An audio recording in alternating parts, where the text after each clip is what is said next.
ನಮಸ್ಕಾರ ವೀಕ್ಷಕರೇ, ಪ್ರಿಯಾ ಸುಜಿ ಚಾನಲ್ಗೆ ಸ್ವಾಗತ. ಎಲ್ಲರಿಗೂ ಗೌರಿ ಗಣೇಶ ಹಬ್ಬದ ಶುಭಾಶಯಗಳು.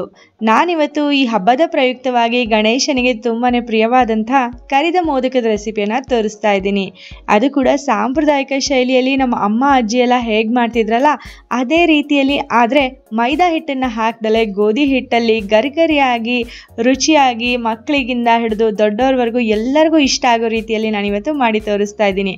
ಇದನ್ನು ನೀವು 8 ರಿಂದ 10 ದಿನಗಳ ತನಕ ಇಟ್ಟರೂ ಕೂಡ ಕೆಡೋದಿಲ್ಲ, ಅಷ್ಟು ಚೆನ್ನಾಗಿರುತ್ತೆ ಮತ್ತು ರುಚಿ ಅಂತೂ ತುಂಬಾ ಅದ್ಭುತವಾಗಿರುತ್ತೆ. ಬನ್ನಿ ಈ ಮೋದಕನ ಹೇಗೆ ಮಾಡೋದು ಸ್ಟೆಪ್ ಬೈ ಸ್ಟೆಪ್ ಅಂತ ನಾವೀಗ ನೋಡ್ಕೊಳ್ಳೋಣ.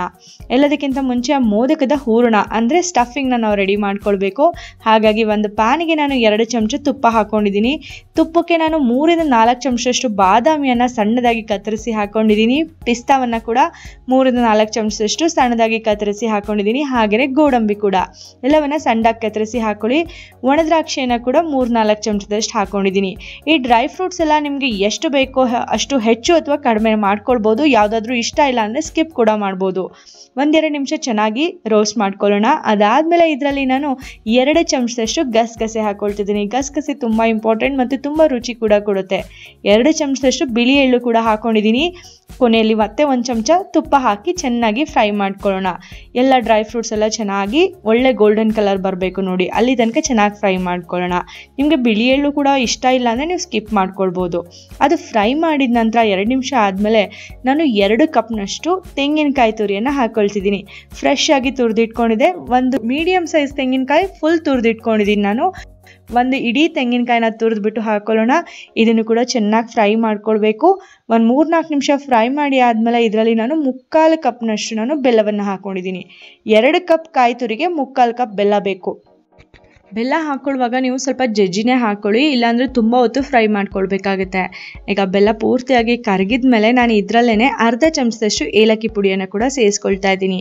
ಏಲಕ್ಕಿ ಪುಡಿ ಹಾಕೋದ್ರಿಂದ ಫ್ಲೇವರ್ ತುಂಬ ಚೆನ್ನಾಗಿ ಬರುತ್ತೆ. ಅದು ಹಾಕಿದ ನಂತರ ಕೂಡ ಒಂದು 2-3 ನಿಮಿಷ ಚೆನ್ನಾಗಿ ಫ್ರೈ ಮಾಡ್ಕೊಳ್ಳಿ. ಅದಾದಮೇಲೆ ಗ್ಯಾಸ್ ಫ್ಲೇಮ್ನ ಆಫ್ ಮಾಡಿಬಿಡಿ. ಈ ಥರ ಚೆನ್ನಾಗಿ ಫ್ರೈ ಮಾಡ್ಕೊಳ್ಳೋದ್ರಿಂದ ಇದು ಮೋದಕ ಬೇಗ ಕೆಡೋದೇ ಇಲ್ಲ, ತುಂಬ ದಿನ ತನಕ ಫ್ರೆಶ್ ಆಗಿನೇ ಇರುತ್ತೆ.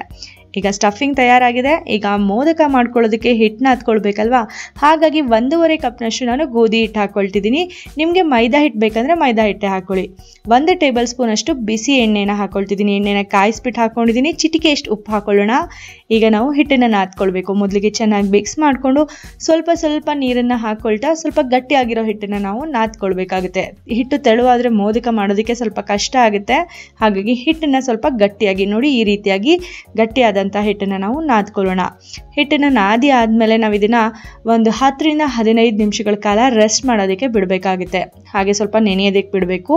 ಹಾಗಾಗಿ ನಾನು ಒಂದು ತಟ್ಟೆಯನ್ನು ಮುಚ್ಚಿಬಿಟ್ಟು ಒಂದು 15 ನಿಮಿಷಗಳ ಕಾಲ ಹಾಗೆ ತೆಗೆದಿಟ್ಬಿಡ್ತೀನಿ. 15 ನಿಮಿಷಗಳ ಕಾಲ ಆದ ನಂತರ ಹಿಟ್ಟು ಚೆನ್ನಾಗಿ ನೆಂದಿದೆ. ಈಗ ನಾವು ಇದನ್ನು ಮತ್ತೆ ಇನ್ನೊಮ್ಮೆ ಚೆನ್ನಾಗಿ 1-2 ನಿಮಿಷಗಳ ಕಾಲ ಹಾಗೆಯೇ ನಾದ್ಕೊಳ್ಬೇಕಾಗುತ್ತೆ. ಚಪಾತಿ ಲಟ್ಸೋ ಮಣೆ ಮೇಲೆ ಚೆನ್ನಾಗಿ ನಾದ್ಕೊಂಬಿಡಿ. 1-2 ನಿಮಿಷ ನಾದ್ಕೊಂಡ್ರೆ ಸಾಕು. 2 ನಿಮಿಷ ನಾದ್ಕೊಂಡಾದ್ಮೇಲೆ ಚಿಕ್ಕ ಚಿಕ್ಕ ಉಂಡೆಗಳನ್ನ ಮಾಡ್ಕೊಳ್ಳೋಣ. ಮೋದಕ ಮಾಡೋದಕ್ಕೆ ಯಾವ ಸೈಜ್ ಬೇಕಲ್ಲ ಆ ಸೈಜ್ನ ಉಂಡೆಗಳನ್ನ ಮಾಡಿ ತೆಗೆದಿಟ್ಕೊಂಡ್ರೆ ನಿಮಗೆ ಮೋದಕ ಮಾಡೋದು ಸುಲಭ ಆಗುತ್ತೆ. ಎಷ್ಟು ಬೇಕೋ ಅಷ್ಟು ಉಂಡೆಗಳನ್ನ ಮಾಡಿ ಇಟ್ಕೊಳ್ಳಿ. ಈಗ ಮೋದಕವನ್ನು ಸುಂದರವಾಗಿ ಕಾಣುವಂಥ ಮೋದಕವನ್ನು ಹೇಗೆ ಲಟ್ಟಿಸಿ ಹೇಗೆ ಪ್ಲೇಟ್ಸ್ ಎಲ್ಲ ಮಾಡೋದು ಅಂತ ನಾನೀಗ ತೋರಿಸ್ತೀನಿ. ಒಂದು ಉಂಡೆಯನ್ನು ಹಿಟ್ಟಿನಲ್ಲಿ ಅದ್ಬಿಟ್ಟು ಇದನ್ನು ಪೂರಿ ಸೈಜ್ಗೆ ಲಟ್ಟಿಸ್ಕೊಳ್ಳಿ. ತುಂಬ ತೆಳ್ಳಗೂ ಬೇಡ, ತುಂಬ ದಪ್ಪನೂ ಬೇಡ, ಮೀಡಿಯಮ್ ಆಗಿರಲಿ.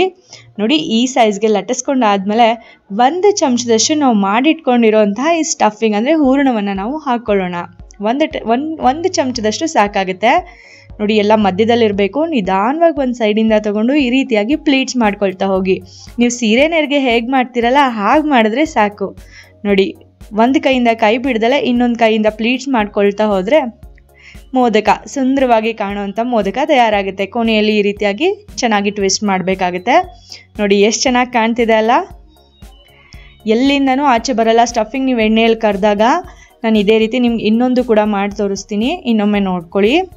1 ಚಮಚದಷ್ಟು ಸ್ಟಫಿಂಗ್ ಹಾಕ್ಕೊಳ್ಳೋಣ. ಅದಾದಮೇಲೆ ಒಂದು ಸೈಡಿಂದ ತಗೊಂಡು ಈ ರೀತಿಯಾಗಿ ಒಂದ್ರ ಪಕ್ಕ ಪ್ಲೇಟ್ಸ್ ಮಾಡ್ಕೊಳ್ತಾ ಹೋದರೆ ಆಗೋಯ್ತು. ಎಷ್ಟು ಸುಲಭ ಅಲ್ವಾ? ನೀವು ಕೂಡ ಗಣೇಶ ಹಬ್ಬದಲ್ಲಿ ಇದೇ ಥರ ಮೋದಕ ಸುಂದರವಾಗಿ ಕಾಣುವಂಥ ಮೋದಕಗಳನ್ನ ಮಾಡ್ಕೊಳ್ಬೋದು. ಮನೆಯಲ್ಲಿರೋರೆಲ್ಲ ಆಶ್ಚರ್ಯ ಆಗಿಬಿಡ್ತಾರೆ, ಹೇಗೆ ಕಲಿತೆ ಒಂದೇ ದಿನದಲ್ಲಿ ಅಂತ. ಈಗ ಇದೇ ರೀತಿಯಾಗಿ ನಾನು ಎಲ್ಲ ಮೋದಕಗಳನ್ನ ಮಾಡ್ಕೊಳ್ತಾ ಇದ್ದೀನಿ. ಮೋದಕ ಮಾಡುವಾಗ 21 ಮೋದಕ ಮಾಡಿದ್ರೆ ಶ್ರೇಷ್ಠ ಅಂತಾರೆ. ಹಾಗಾಗಿ ನೀವು ಕೂಡ ಗಣಪತಿ ಹಬ್ಬಕ್ಕೆ 21 ಮೋದಕಗಳನ್ನೇ ಮಾಡಿ. ಸ್ವಲ್ಪ ಚಿಕ್ಕ ಸೈಜ್ದಲ್ಲಿ ಬೇಕಾದರೂ ನೀವು ಮಾಡ್ಕೊಳ್ಬೋದು. ಎಣ್ಣೆ ಚೆನ್ನಾಗಿ ಕಾದಿರಬೇಕು. ಚೆನ್ನಾಗಿ ಕಾದ್ಮೇಲೆ ಒಂದ್ರ ಪಕ್ಕ ಒಂದು ಮೋದಕಗಳನ್ನ ನಾನು ಹಾಕ್ಕೊಳ್ತಾ ಹೋಗ್ತಿದ್ದೀನಿ. ನಿಮ್ಮ ಕಡಾಯಿ ಯಾವ ಸೈಜ್ ಇದೆ ನೋಡ್ಕೊಂಡ್ಬಿಟ್ಟು ಎಷ್ಟು ಬೇಕೋ, ಎಷ್ಟು ಹಿಡಿಯುತ್ತೋ ಅಷ್ಟು ಮೋದಕಗಳನ್ನ ಹಾಕ್ಕೊಳ್ಳಿ. ನಾನು ಕೂಡ ಒಂದು 6 ರಿಂದ 7 ಮೋದಕಗಳನ್ನ ಒಂದು ಟ್ರಿಪ್ನಲ್ಲಿ ಹಾಕ್ಕೊಂಡು ಫ್ರೈ ಮಾಡ್ತಾ ಇದ್ದೀನಿ.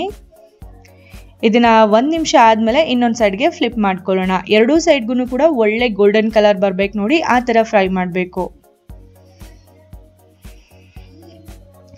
ಗ್ಯಾಸ್ ಫ್ಲೇಮ್ನ ಫ್ರೈ ಮಾಡುವಾಗ ಮಧ್ಯಮ ಉರಿಯಲ್ಲೇ ಇಟ್ಕೊಂಡಿರಿ.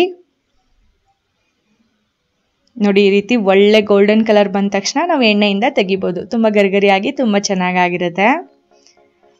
ಈಗ ಆಲ್ಮೋಸ್ಟ್ ಮೋದಕ ಚೆನ್ನಾಗಿ ಫ್ರೈ ಆಗಿದೆ. ನಾನು ಎಣ್ಣೆಯಿಂದ ತೆಗಿತಾ ಇದ್ದೀನಿ. ಒಂದು 30 ಸೆಕೆಂಡ್ಗಳ ಕಾಲ ಚೆನ್ನಾಗಿ ಬಸೀರಿ. ಅದಾದಮೇಲೆ ಟಿಶ್ಯೂ ಪೇಪರ್ ಹಾಕಿರೋಂಥ ಒಂದು ಬೌಲ್ಗೆ ಎಲ್ಲ ಮೋದಕಗಳನ್ನ ಹಾಕೊಳ್ತಾ ಹೋಗಿ. ಇದೇ ರೀತಿಯಲ್ಲಿ ನಾನು ಉಳಿದಿರೋಂಥ ಮೋದಕಗಳನ್ನ ಕೂಡ ನಾನು ಸೆಕೆಂಡ್ ಟ್ರಿಪ್, ಥರ್ಡ್ ಟ್ರಿಪ್ನಲ್ಲಿ ನಾನು ಪೂರ್ತಿಯಾಗಿ ಫ್ರೈ ಮಾಡ್ಕೊಂಡ್ಬಿಡ್ತೀನಿ. ಫ್ರೈ ಮಾಡೋದಂತೂ ತುಂಬಾ ಈಸಿ. ಮಧ್ಯಮ ಉರಿಯಲ್ಲಿ ಗ್ಯಾಸ್ ಫ್ಲೇಮ್ನ ಇಟ್ಕೊಂಡು ಒಳ್ಳೆ ಗೋಲ್ಡನ್ ಕಲರ್ ಬರೋ ತನಕ ಎರಡೂ ಸೈಡ್ಗೂ ಚೆನ್ನಾಗಿ ಫ್ರೈ ಮಾಡಿಕೊಂಡ್ರೆ ಆಗೋಯ್ತು. ಈಗ ಸೆಕೆಂಡ್ ಟ್ರಿಪ್ ಕೂಡ ನಾನು ಚೆನ್ನಾಗಿ ಫ್ರೈ ಮಾಡ್ಕೊಂಡಿದ್ದೀನಿ. ಮೋದಕ ಅಂತೂ ತಯಾರಾಗಿದೆ. ತುಂಬಾ ಕ್ರಿಸ್ಪಿಯಾಗಿ ಆಗಿದೆ. ರುಚಿ ಅಂತೂ ತುಂಬಾ ಚೆನ್ನಾಗಾಗಿತ್ತು. ನಮ್ಮ ಮನೆಯಲ್ಲಿ ಎಲ್ಲರಿಗೂ ನಾನು ಮಾಡೋವಂಥ ಮೋದಕ ತುಂಬಾ ಇಷ್ಟ ಆಗುತ್ತೆ. ಒಳಗೆ ಸ್ಟಫಿಂಗ್ಗೆ ಹಾಕುವಂಥ ಡ್ರೈ ಫ್ರೂಟ್ಸ್ನ ನಿಮಗೆ ಯಾವುದು ಬೇಕೋ ಅದನ್ನು ನೀವು ಎಕ್ಸ್ಚೇಂಜ್ ಮಾಡ್ಕೊಳ್ಬೋದು ಅಥವಾ ಇನ್ನೂ ಹೆಚ್ಚು ಆ್ಯಡ್ ಮಾಡ್ಕೊಳ್ಬೋದು.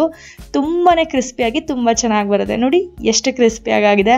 ರುಚಿ ಅಂತೂ ಅದ್ಭುತವಾಗಿತ್ತು. ಕೇವಲ ಗಣೇಶನಿಗೆ ಅಷ್ಟೇ ಪ್ರಿಯ ಆಗಲ್ಲ, ಇದು ನಿಮಗೂ ಕೂಡ ಪ್ರಿಯ ಆಗುತ್ತೆ. ನೀವು ಕೂಡ ಈ ಸಲ ಗೌರಿ ಗಣೇಶ ಹಬ್ಬದಲ್ಲಿ ಈ ಮೋದಕವನ್ನು ಟ್ರೈ ಮಾಡಿ ನೋಡಿ.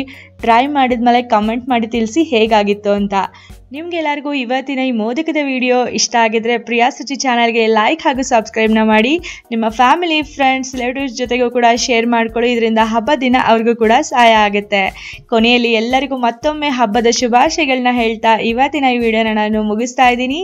ಧನ್ಯವಾದಗಳು.